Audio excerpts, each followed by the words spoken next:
শুভ সকাল। আমার প্রতিদিন চ্যানেলের আরেকটি ভিডিওতে আপনাদের অনেক অনেক স্বাগত।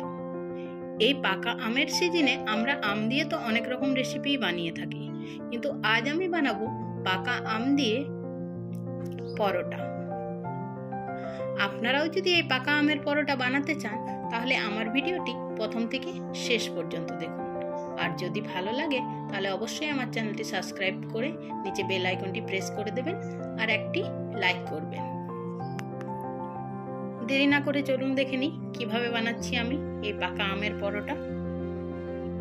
পাকা আমের পরোটা বানানোর জন্য আমি এখানে আঁটি আর খোসা বাদ দিয়ে সমস্ত আমটি একটি মিক্সির গ্রাইন্ডারের মধ্যে নিয়ে নেব। সমস্ত আম নেওয়া হয়ে গেলে আমি আমটি খুব ভালোভাবে পেস্ট করে নেব। এবার আমি একটি পাত্রের মধ্যে 500 গ্রাম মতো আটা নিয়ে নিয়েছি। দিয়ে দিচ্ছি ওপর থেকে সাদা তেল, লবণ আর অল্পখানি চিনি। আপনারা চাইলে আটার বদলে ময়দাও নিতে পারেন। খুব ভালোভাবে ময়াম দিয়ে দেব উপর থেকে আমের পাল্প।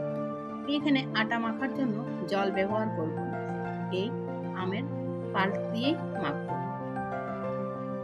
খুব ভালোভাবে মুঠে মুঠে আটাটি আমি এখানে মেখে নিচ্ছি। আমার মাখা হয়ে গেছে। এরপর আমি ঢাকা দিয়ে কিছুক্ষণ রেখে দেব। তারপর আমি গ্যাসের ওভেনে একটি কড়াই বসিয়ে দিয়ে দিচ্ছি ঘি। ঘি গরম হয়ে গেলে দিয়ে দেব এখানে আমি সুজি। আস্তে আস্তে হালকা হালকা আছে সুজি আমি ভেজে নেব। সুজি দেখুন লাল লাল ভাজা হয়ে গেছে। এরপর আমি এখানেও জল ব্যবহার করব না, দিয়ে দেব আমের বাকি পাল্পটি। এরপর আমি দিয়ে দিচ্ছি এখানে দুধ কিছুটা। তারপর আমি দুধ আর সুজি খুব ভালোভাবে মিলিয়ে নেব। খুব ভালোভাবে মেলানো হয়ে গেলে দিয়ে দেব কিছুটা পরিমাণ চিনি। চিনি দিয়ে আমি আবারও খুব ভালোভাবে মিলিয়ে নেব।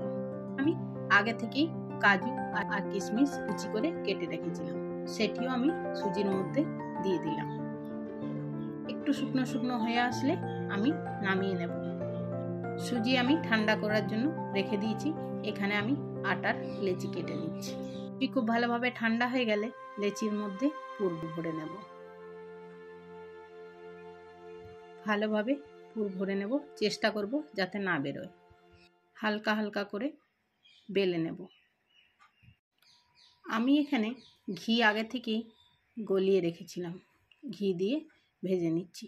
আপনারা চাইলে এটি সাদা তেল দিয়েও ভাজতে পারেন, তবে ঘিয়ে ভাজলে টেস্ট একটু অন্যরকম লাগে।